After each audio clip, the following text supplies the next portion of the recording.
ಅಲ್ಲ, ಇದು ಬಟ್ಟೆಗೆ ಸರಿ ಹೋಗುತ್ತೆ, ಒಡವೆಗಳಿಗೂ ಬೇಕಿತ್ತಲ್ಲ.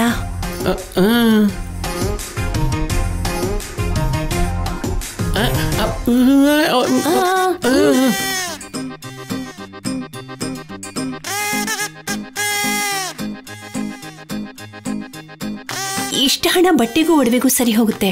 ಅದು ಅಲ್ಲದೆ ಮನೇಲಿ ಇರೋರ್ಗೆಲ್ಲ ಹೊಸ ಬಟ್ಟೆ ಎಲ್ಲ ತಗೊಳ್ಬೇಕಲ್ಲ.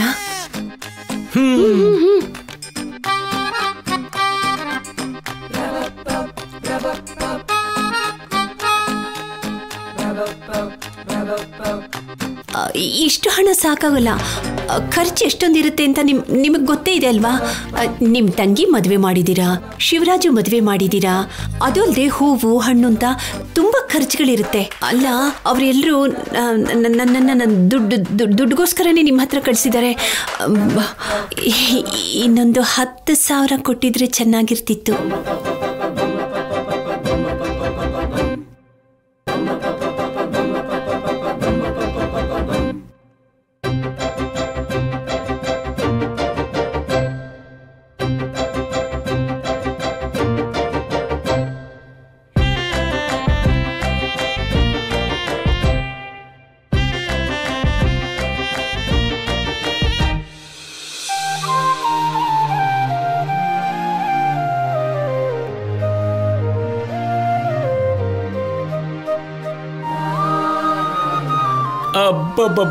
ತಂಗಿಯಮ್ಮ, ಒಟ್ನಲ್ಲಿ ಎಲ್ಲದಕ್ಕೂ ಸರಿ ಹೋಗುವಷ್ಟು ದುಡ್ಡು ತಗೊಂಡ್ಬಂದಿದ್ಯಾ. ಇದು ನಿನ್ನಿಂದ ಮಾತ್ರ ಸಾಧ್ಯ ತಂಗಿಯಮ್ಮ.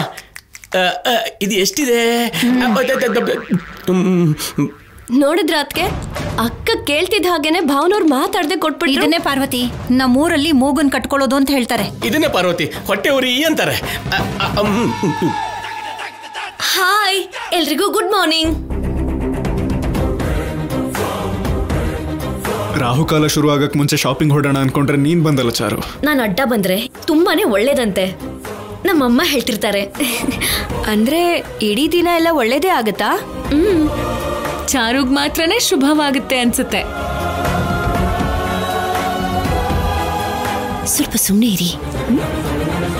ಏನಮ್ಮ ಗೌರಿ ಇದ್ದಕ್ಕಿದ್ದಾಗೆ ಬಂದ್ರಿ? ನೀವುಗಳು ಕೂಡ ಮದುವೆ ಏರ್ಪಾಡು ಮಾಡ್ಕೋಬೇಕಲ್ವಾ? ಅದಕ್ಕೆ ಬಂದಿದೀವಕ್ಕ. ಸೀನುಗೆ ಹೆಣ್ಣಿನ ಮನೆ ಕಡೆಯಿಂದ ಬಟ್ಟೆ ಒಡವೆಗಳನ್ನ ಕೊಡಿಸ್ಬೇಕಲ್ವಾ, ಜೊತೆಗಿದ್ದು ಕೊಡ್ಸೋಣ ಅಂತ ಬಂದಿದೀವಿ. ಹೌದು ದೊಡ್ಡಮ್ಮ, ಮದ್ವೆ ಕೆಲ್ಸಕ್ಕೆ ಸಹಾಯ ಆಗುತ್ತೆ ಅಂತ.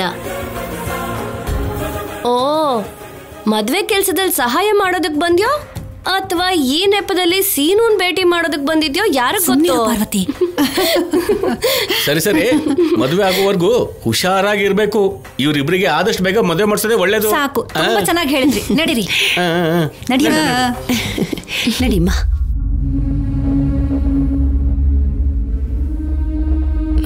ಆದ್ಯಾ, ನಡಿ ಹೋಗೋಣ. ನಾನ್ ಯಾಕೆ ಮದ್ವೆ ಮಾಡ್ಕೊಳ್ಳೋದು ಅವ್ರ ಮಧ್ಯ ನಾನ್ ಯಾಕೆ ರಾಜಲಕ್ಷ್ಮಿ? ನೀವು ಹೊರಡಿ. ಮನೇಲಿ ಒಬ್ಳೆ ಇದ್ರೆ ಬೋರ್ ಆಗತ್ತೆ ಆದ್ಯಾ, ಬಾ ಹೋಗೋಣ. ಅಲ್ಲಿಗೆ ಬಂದು ಎಲ್ಲಾ ಕಡೆ ತಿರುಗೋದು ಇನ್ನೂ ಬೋರ್ ಆಗಿರುತ್ತೆ. ಬೋರ್ ಅನ್ನೋದು ನಾವು ಪ್ಲಾನ್ ಮಾಡಿರೋದ್ರ ಮೇಲೆ ಡಿಪೆಂಡ್ ಆಗುತ್ತೆ ರಾಜಲಕ್ಷ್ಮಿ. ನಮ್ ನಿರ್ಧಾರಗಳು ಒಳ್ಳೇದಾಗಿದ್ರೆ ನಮ್ ಜೀವನದಲ್ಲಿ ಬೋರ್ ಅನ್ನೋದೇ ಇರಲ್ಲ. ಹೇಳು ಆದ್ಯನ್ಗೆ. ಅನ್ಕೊಂಡಿರೋದು ನಡೀದೇ ಇದ್ದಾಗ ನಡೆಯೋದ್ರ ಜೊತೆಗೆ ಅಡ್ಜಸ್ಟ್ ಆಗೋದು ಒಳ್ಳೇದು ಅಂತ ಹೇಳು ನಿಮ್ ಮಾವನ್ಗೆ. ಅಡ್ಜಸ್ಟ್ಮೆಂಟ್ ಅನ್ನೋದು ಜೀವನದಲ್ಲಿರಬೇಕು. ಇಡೀ ಜೀವನನ ಜೊತೆಲಿ ಕಳಿಬೇಕಾಗಿರೋ ವ್ಯಕ್ತಿ ಜೊತೆ ಅಲ್ಲ. ಹೇಳು ಅವಳಿಗೆ. 10 ಜನರಿಗೆ ಕಷ್ಟ ಕೊಡೋ ನಿರ್ಧಾರಗಳು ಜೀವನ ಪೂರ್ತಿ ನೋವನ್ನ ಕೊಡುತ್ತವೆ.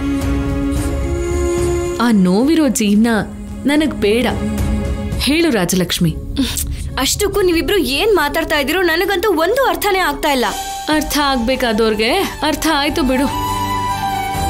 ನೀವಿಬ್ರು ಆಮೇಲೆ ಅರ್ಥ ಆಗದಿರೋ ಭಾಷೆಲಿ ಮಾತ್ ಮುಂದುವರ್ಸ್ಬೋದು. ಇವಾಗ ಹೋಗೋಣ ಬನ್ನಿ. ರಾಜಿ, ಏನ್ ಮಾಡ್ತಿದ್ಯಾ? ಬೇಗ ಬಾ. ಹಾ, ಬರ್ತಿದೀವತ್ತೆ.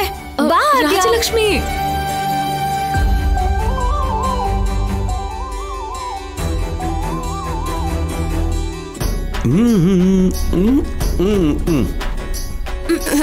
ಸರಿಯಾಗಿ ಕೂತ್ಕೊಳ್ಳೋ.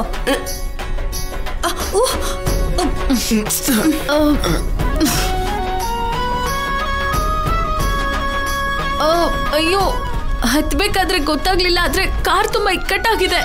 ಸ್ವಲ್ಪ ಹೊತ್ತು ಅಡ್ಜಸ್ಟ್ ಮಾಡ್ಕೊಳ್ಳಿ ಅಮ್ಮ. 10 ನಿಮಿಷ ಅಂದ್ರೆ 10 ನಿಮಿಷದಲ್ಲಿ ಟೌನಲ್ಲಿ ಇರ್ತೀವಿ. ಎಲ್ರೂ ಸೇರ್ಕೊಂಡು ಈ ರೀತಿ ಶಾಪಿಂಗ್ ಹೋಗ್ತಿರೋದು ಎಷ್ಟು ಚೆನ್ನಾಗಿದೆ ಅಲ್ವಾ ಆದ್ಯ? ಅಷ್ಟೇ ಅಲ್ವಾ, ಇದನ್ನು ಕೂಡ ಒಂದು ಸ್ವೀಟ್ ಮೆಮೊರಿ ಅಂತ ಅನ್ಕೋಬೇಕು. ಇದು ಸ್ವೀಟ್ ಮೆಮೊರಿನಾ? ಮತ್ತೇನೇನು? ಸೀನು ಚಾರು ಮದ್ವೆ ಅಂದ್ರೆ ಏನ್ ಅನ್ಕೊಂಡಿದ್ಯಾ? 100 ಜನ ಆದ್ರೂ ಮಾತಾಡ್ಕೋಬೇಕು. ಏನಂತ್ಯ ಮಾವ? ಮದುವೆ ನಿಂತೋದ್ರೆ ಇನ್ನೂ ಚೆನ್ನಾಗಿರುತ್ತೆ. 200 ಜನ ಮಾತಾಡ್ಕೋತಾರಾಗ. ಸೀನು, ಒಳ್ಳೇದಾಗ್ಲಿ ಅಂತ ಮದ್ವೆಗೆ ಬಟ್ಟೆ ತಗೊಳಕ್ ಹೋಗ್ತಿದ್ವಿ, ಏನದ್ ಮಾತು? ತಪ್ಪಾಯ್ತು ಅತ್ತೆ.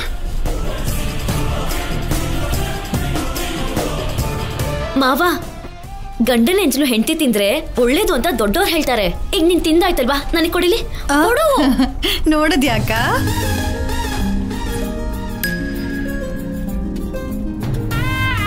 ನೋಡಿದ್ರಾ ನನ್ ಮಗನ್ ಮೇಲೆ ಅದೆಷ್ಟು ಪ್ರೀತಿ ಇದೆಯೋ ಚಾರುಗೆ. ಮತ್ತೆ ಪ್ರತಿಯೊಂದು ವಿಷಯದಲ್ಲೂ ಗಂಡ ಆಗೋನ್ಗೆ ಇಷ್ಟೊಂದು ಗೌರವ ಕೊಡುವಂತ ಹುಡುಗಿನ ನಾನು ಎಲ್ಲೂ ನೋಡಿಲ್ಲ. ನನ್ನ ಮಗ ತುಂಬಾ ಅದೃಷ್ಟವಂತ. ಬಾ, ಎಲ್ರು ನಿನ್ನ ಹಾಗೆ ಇರ್ತಾರೇನೆ.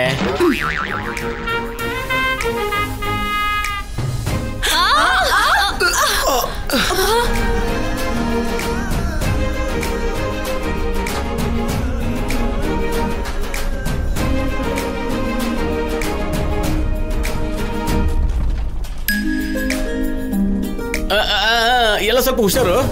ಅಯ್ಯಯ್ಯೋ, ನಿಮಗ್ ಡ್ರೈವಿಂಗ್ ಬರುತ್ತಾ?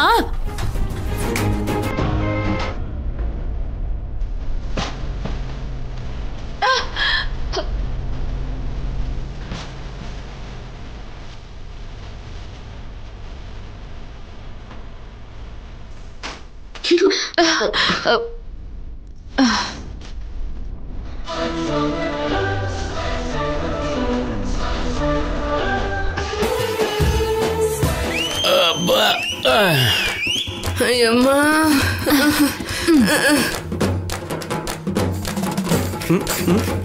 ಎಲ್ಲಿ ಇವರೆಲ್ಲ? ಎಷ್ಟು ದೊಡ್ಡ ಶಾಪ್ ಅಲ್ವಾ?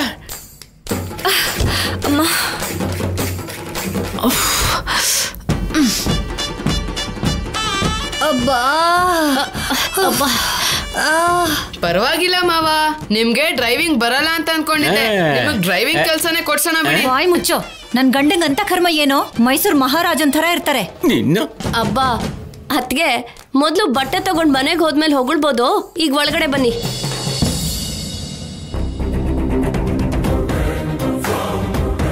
ಏನಾದ್ಯ, ಮದ್ವೆಗ್ ಬಟ್ಟೆ ತಗೊಳಕ್ಕೆ ಮನ್ಸಾಗ್ತಾ ಇಲ್ವಾ? ಸೆಲೆಕ್ಟ್ ಮಾಡಿ ತಗೋಬೇಕಾಗಿರೋಳು ನೀನು ಚಾರು. ಮೊದಲು ನೀನು ಹೋಗು, ಇವಳು ಆಮೇಲೆ ಬರ್ತಾಳೆ. ಅದಿಂಗ್ ಹೇಳಿದ್ರೆ ಮಾವ ಯಾಕೆ ಕೋಪ ಮಾಡ್ಕೋತಾ ಇದ್ದಾನೆ? ಅವನ ಹಾಗೇನಮ್ಮ, ನನ್ನ ಹಾಗೆ ಕರುಣಾಮಯಿ, ಯಾರಿಗೆ ಏನೇ ಅಂದ್ರೂ ತಡ್ಕೊಳ್ಳೋದಿಲ್ಲ. ಮೊದಲು ನೀವು ಒಳಗಡೆ ನಡ್ರಿ.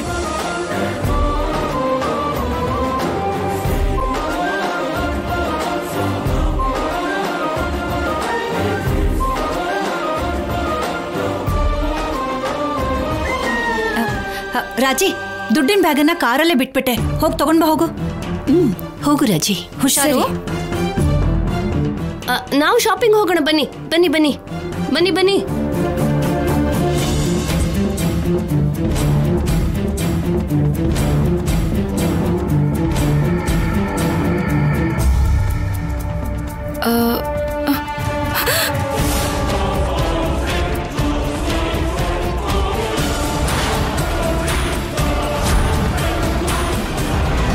ಹಾಯ್ ರಾಜಲಕ್ಷ್ಮಿ.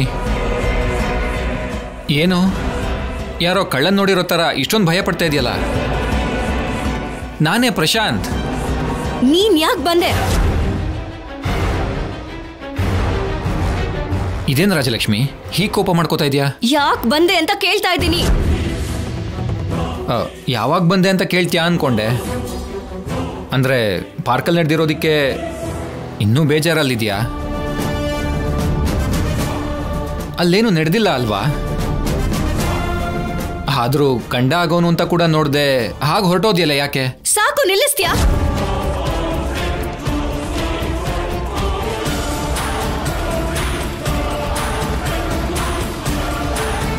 ನಿನ್ನಿಂದ ಅವತ್ತು ನಾನು ಎಷ್ಟೆಲ್ಲ ಕಷ್ಟಪಟ್ಟೆ ಗೊತ್ತಾ?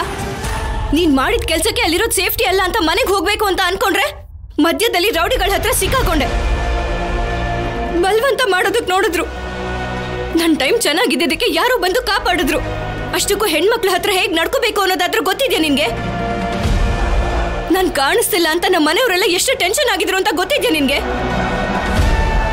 ಮತ್ತೆ ಏನು ಗೊತ್ತಿಲ್ದಿರೋನ್ ಹಾಗೆ ಇಲ್ಲಿಗೆ ಬಂದಿದ್ಯಾ? ಸಾರಿ ರಾಜಲಕ್ಷ್ಮಿ, ನೀನ್ ಹಾಗೆ ಸಡನ್ ಆಗಿ ಹೊರಟೋಗ್ತೀಯ ಅನ್ಕೊಂಡಿರ್ಲಿಲ್ಲ. ನಾನವತ್ತು ಹಾಗೆ ಮಾಡಿದ್ದು ತಪ್ಪೆ. ಹೇಗೂ ನನ್ನ ಹೆಂಡತಿ ಆಗೋಳಲ್ವಾ ಅಂತ ಅಷ್ಟು ಸಲಿಗೆ ಇರುತ್ತೆ ಅಂತ ಅನ್ಕೊಂಡೆ.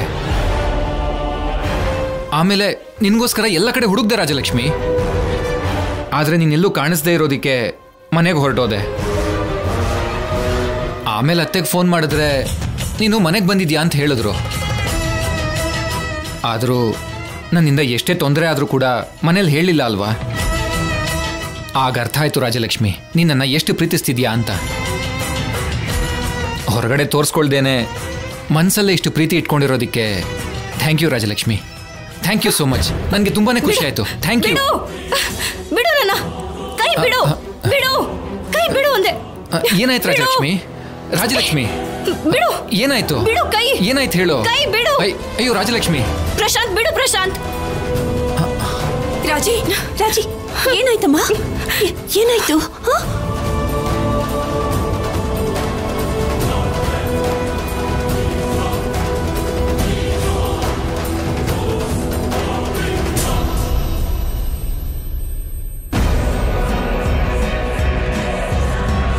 ನೋಡಿ ಅತ್ತೆ, ಸಡನ್ ಆಗಿ ಇಲ್ಲಿ ಸಿಕ್ಕದ್ಲು. ಕಾಫಿಗೆ ಬಾ ಅಂದ್ರೆ ಬರಲ್ಲ ಅಂತ ಇದ್ದಾಳೆ. ನಮ್ ಪರ್ಮಿಷನ್ ಇಲ್ದೇನೆ ಕರೆದ್ರೆ ಹೇಗ್ ಬರಕ್ಕಾಗತ್ತೆ ಪ್ರಶಾಂತ್? ಅದೇ ಆಗಿಂದ ಅತ್ತೆಯವ್ರು ಎಲ್ಲಿದ್ದಾರೆ ಅಂತ ಕೇಳ್ತಿದ್ರೆ ಏನು ಮಾತಾಡ್ತಾ ಇಲ್ಲ ಸೀನು. ಅವಳ ಸ್ವಭಾವನೇ ಸ್ವಲ್ಪ ಹಾಗೇನಪ್ಪ. ಇನ್ನು ಕಟ್ಕೊಳ್ಳೋನು ಕೈ ಹಿಡ್ಕೊಂಡ್ರೆ ಇನ್ನೇನ್ ಮಾತಾಡ್ತಾಳೆ? ಅಷ್ಟಕ್ಕೂ ಕಾಫಿಗೆ ಯಾಕೆ ಕರೆದ್ರು ಅಂತ ಅದನ್ನ ಕೇಳಿ ಮೊದಲು. ಏನ್ ಮಾತಾಡ್ತಿದ್ಯಾ ಆದ್ಯಾ? ಕಾಫಿಗೂ ಕರಿತಾನೆ, ಅಗತ್ಯ ಬಂದ್ರೆ ಹೊರಗಡೆ ಕೂಡ ಕರ್ಕೊಂಡು ಹೋಗ್ತಾನೆ. ನಾಳೆನೋ ನಾಡಿದ್ದೋ ತಾಳಿ ಕಟ್ತಿದ್ದಾಗೆ ಮನೆಗೂ ಕರ್ಕೊಂಡು ಹೋಗ್ತಾನಲ್ವಾ? ಅದಕ್ಕೆ ಇಷ್ಟು ಜಗಳ ಮಾಡ್ಬೇಕಾ? ಇದ್ರಲ್ಲಿ ನೀವು ಇನ್ವಾಲ್ವ್ ಆಗ್ಬೇಡಿ. ಇದು ನಿಮ್ಗೆ ಸಂಬಂಧ ಇಲ್ಲದೆ ಇರೋ ವಿಷಯ. ಆದ್ಯಾ, ಸ್ವಲ್ಪ ಹೊತ್ತು ನೀನ್ ಮಾತಾಡದೆ ಸುಮ್ಮನೆ ಇರ್ತೀಯಾ? ನಿಶ್ಚಿತಾರ್ಥ ಆಗೋಯ್ತು ಒಂದು ಮಾತ್ರಕ್ಕೆ ಹೊರಗಡೆ ಓಡಾಡೋದನ್ನ ನಮ್ಮನೆಯಲ್ಲಿ ಯಾರೂ ಒಪ್ಪೋದಿಲ್ಲ. ನಮ್ ರಾಜಿಗೆ ಕೂಡ ಇದೆಲ್ಲ ಇಷ್ಟ ಇಲ್ಲ. ಸ್ವಲ್ಪ ನೀನು ಇದನ್ನ ಅರ್ಥ ಮಾಡ್ಕೋ. ಅದೇನತ್ತಿಗೆ? ಸೀನು ಚಾರು ಒಟ್ಟಿಗೆ ಓಡಾಡೋದಕ್ಕೆ ಒಪ್ಕೊಂಡಿದಾರಲ್ಲ, ಅಂದಮೇಲೆ ರಾಜಲಕ್ಷ್ಮಿ ವಿಷಯದಲ್ಲಿ ಯಾಕೆ ಒಪ್ಕೊಳ್ಳಲ್ಲ?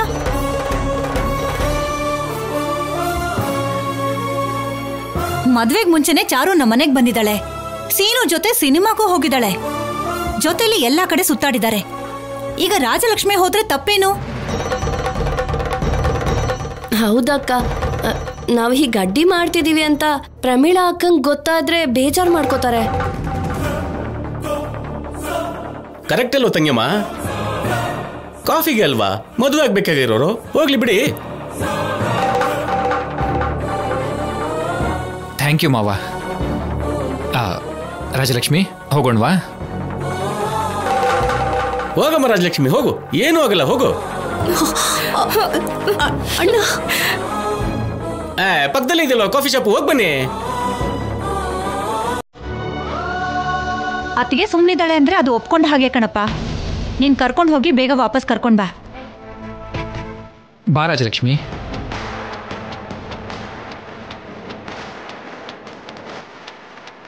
ಬಾ ಹೋಗೋಣ. ಹೋಗಮ್ಮ.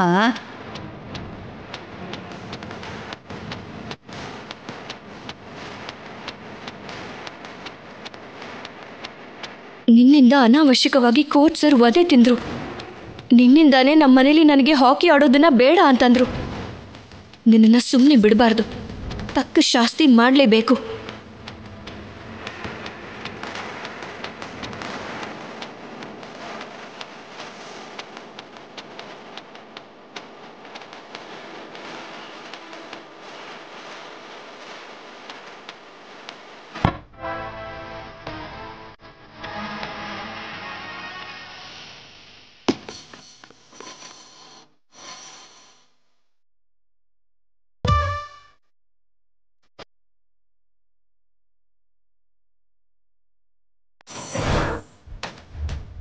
ಅಬ್ಬಾ ಇದು ಚೆನ್ನಾಗಿದೆ, ಇದು ಚೆನ್ನಾಗಿದೆ, ಇದು ತಗೋ, ಇದನ್ನ ತಗೋ, ಚೆನ್ನಾಗಿದೆ. ಸ್ವಲ್ಪ ಸುಮ್ಮನೆ ಇರ್ರಿ.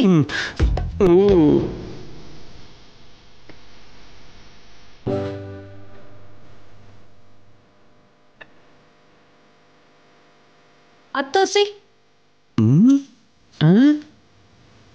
ವಾವ್, ಎಷ್ಟಿದು? 3,000 ಮೇಡಮ್.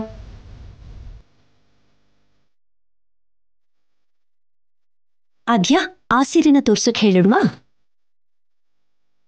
ದುಡ್ಡಿನ ಬಗ್ಗೆ ನಾವೇನ್ ತಲೆ ಕೆಡಿಸ್ಕೋತಿಲ್ಲ. ಸ್ವಲ್ಪ ಜಾಸ್ತಿ ಬೆಲೆ ಬಾಳುವಂತ ಸೀರೆ ತೋರಿಸಿ. ಏನಂತೀಯ ಅತ್ಗೆ? ಪರವಾಗಿಲ್ಲ ಪದ್ಮ, ಒಳ್ಳೆ ಸೀರೆಗಳನ್ನ ತಗೊಳ್ಳಿ. ಇದು ಚೆನ್ನಾಗಿದೆ ನೋಡಿ ಮೇಡಮ್. ಒಳ್ಳೆ ಸೀರೆ ಅಂದ್ರೆ 60,000 70,000ದಲ್ಲಿ ತೋರಿಸ್ತಾರೇನೋ ಹೊತ್ಗೆ. ನಾವೆಲ್ಲ ಅಷ್ಟೊಂದು ಕೊಟ್ಟು ತಗೊಳ್ತೀವಾ? ದುಡ್ಡು ಕೊಡೋದು ನಮ್ಮ ಅಣ್ಣ ಅಲ್ವಾ ಪಾರ್ವತಿ? ನೀನ್ ಯಾಕೆ ಇಷ್ಟು ಯೋಚನೆ ಮಾಡ್ತೀಯಾ? ಇರೋದು ಒಬ್ಬನ್ ಮಗನ್ ಮದ್ವೆಗೆ ಅಷ್ಟು ಬೆಲೆ ಬಾಳೋ ಸೀರೆನೂ ಉಟ್ಕೋಬಾರ್ದಾ? ಅಬ್ಬಾ, ನೀನೇ ಈ ರೇಂಜಲ್ಲಿ ಅನ್ಕೊಂಡ್ರೆ ನಮ್ ಗೌರಕ್ಕ ಯಾವ ರೇಂಜಲ್ಲಿ ತಗೋಬಹುದು? 1,00,000.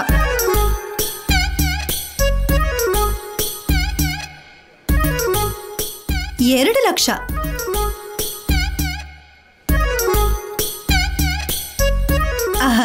ಅಷ್ಟು ಬೆಲೆ ಬಾಳೋದು ಬೇಡ, ಒಂದ್ 10-20,000ದಲ್ಲಿ ತೋರಿಸಿ. ಆ ಸೀರೆ ಓಕೆನಾ ನಿಂಗೆ? ಅಷ್ಟಕ್ಕೂ ಆ ಕಲರ್ ಹೇಗಿದೆಯೋ ನೋಡೋಣ. ಓಪನ್ ಮಾಡಮ್ಮ. ಇದೇನ್ ಪಾರ್ವತಿ, ಕೆಲಸದವ್ರು ಕೊಡೋ ಸೀರೆ ತರ ಕೊಟ್ಬಿಡ್ತಾರ ಏನು? ಅದು ಕೆಲ್ಸದವ್ರಿಗೆ ಆಗಿರುತ್ತೆ ಬಿಡಿ. ಅದ್ಕೆ ನೀವೇ ಯಾಕೆ ಯೋಚನೆ ಮಾಡ್ತೀರಾ? ಆ ಸೀರೆ ತೋರಿಸಿ, ಅಲ್ಲಿದೆಯಲ್ಲ ಅದು. ಬೀಗ್ರೆ, ಈ ಸೀರೆ ಹೇಗಿದೆ? ಚೆನ್ನಾಗೇ ಇದೆ ಅತ್ತಿಗೆ. ಅಷ್ಟಕ್ಕೂ ಯಾರಿಗೆ ಸೀರೆ? ನನಗೆ. ಈ ಕಲರ್ ಸೀರೆ ಮನೇಲಿಲ್ಲ.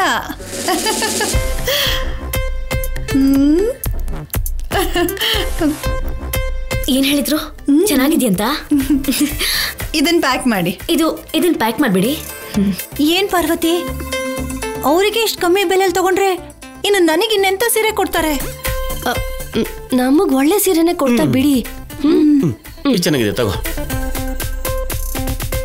ಇನ್ನೂ ಚೆನ್ನಾಗಿರುತ್ತೆ.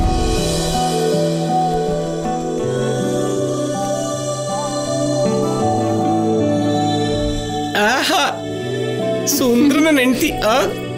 ಆದ್ಯಾ, ಏನ್ ಯೋಚನೆ ಮಾಡ್ತಿದೀಯಾ? ಏನಿಲ್ಲ, ನಿನಗಿಷ್ಟವಾದ ಸೀರೆನ ನೀನು ಆರಿಸ್ಕೋ. ಆಮೇಲೆ ತಗೋತೀನಿ. ಯಾಕಷ್ಟು ಡಲ್ ಆಗಿದ್ಯಾ? ಏನಾಯ್ತು? ಇಲ್ವಲ್ಲ, ನಾನು ಚೆನ್ನಾಗೇ ಇದ್ದೀನಿ. ನೀನು ನೋಡ್ತಿದ್ರೆ ನನಗೆ ಹಾಗನ್ನಿಸ್ತಿಲ್ಲ. ಏನಾಯ್ತು ಅಂತ ಹೇಳು. ರಾಜಲಕ್ಷ್ಮಿ ಇಲ್ವಲ್ಲ, ಅವಳು ಜೊತೆಲಿದ್ದಿದ್ರೆ ಅಷ್ಟೊಂದು ಬೋರ್ ಅನ್ಸಲ್ಲ. ಸ್ವಲ್ಪ ಬೋರ್ ಆಗ್ತಿದೆ. ಬಂದ್ಬಿಡ್ತಾಳೆ ಬಿಡು. ಕಾಫಿ ಕುಡಿಯೋದಕ್ಕೆ ತಾನೇ ಹೋಗಿರೋದು, ಬೇಗ ಬಂದ್ಬಿಡ್ತಾಳೆ. ಈ ಸೀರೆ ಎಷ್ಟಮ್ಮ? 4,000. ಸರಿ ಸರಿ, ಇದನ್ನ ಕೂಡ ಪ್ಯಾಕ್ ಮಾಡಿ.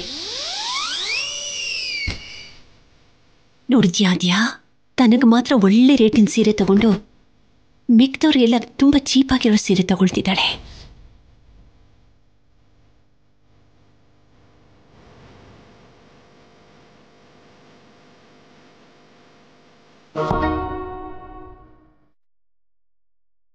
ಚೆನ್ನಾಗಿದ್ಯಾ?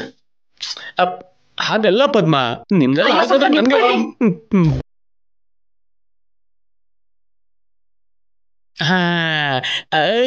ಅಬ್ಬಾ, ಬಿಡಿ ಅದನ್ನ.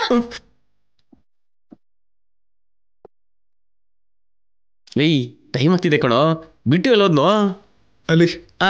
ಲೈ ಬರ ಇಲ್ಲಿ. ಬಾರ್ಡರ್ ಚೆನ್ನಾಗಿದೆ ಅಲ್ವಾ ಪಾರ್ವತಿ? ಏನ್ ಮಾವ ಕರ್ದಿದ್ದು? ಲೇ ಸೀನು, ಇವ್ರು ಸೀರೆ ಸೆಲೆಕ್ಟ್ ಮಾಡೋದು ಇವತ್ತಿಗೆ ಮುಗಿಯೋ ತರ ಕಾಣ್ತಾ ಇಲ್ಲ. ಅಷ್ಟೊಲ್ಲಿ ನಾವು ಹೋಗಿ ನಮಗ್ ಬೇಕಾಗಿರೋ ಬಟ್ಟೆನ ತಗೊಂಬರೋಣ. ಹೌದು ಮಾವ, ಸುಮ್ನೆ ಇಲ್ಲಿ ಗೊಂಬೆಗಳ ತರ ಕೂತ್ಕೊಳ್ಳೋ ಬದ್ಲು ನಾವ್ ಹೋಗಿ ಒಂದ್ ಒಳ್ಳೆ ಪ್ಯಾಂಟ್ ಶರ್ಟ್ ತಗೊಂಬರೋಣ. ಬನ್ನಿ ಮಾವ, ಹೋಗೋಣ. ಅದ್ ಕಣ ಬಿಟ್ಟು. ಲೇ ಸೀನು, ಹೋಗಿ ತಗೊಳ್ಳೋಣವಾ? ಲೇ, ಏನೋ ಮಾತಾಡ್ದ ಹಾಗೆ ಸೈಲೆಂಟ್ ಆಗಿ ನಿಂತಿದೆಯಲ್ಲ, ಯಾಕೋ? ಸರಿಯಪ್ಪ, ನಿಮ್ಮಿಷ್ಟ. ಅದು ಬಾ ಹೋಗೋಣ. ನಡೆಯ ಬಿಟ್ಟು ಬಾ. ಲೇ ಬಾರೋ. ಅಯ್ಯ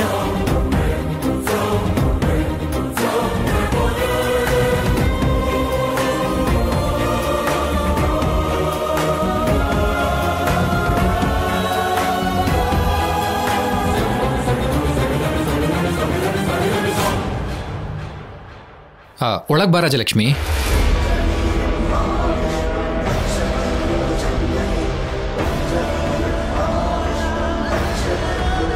ಬಾ ಕೂತ್ಕೋ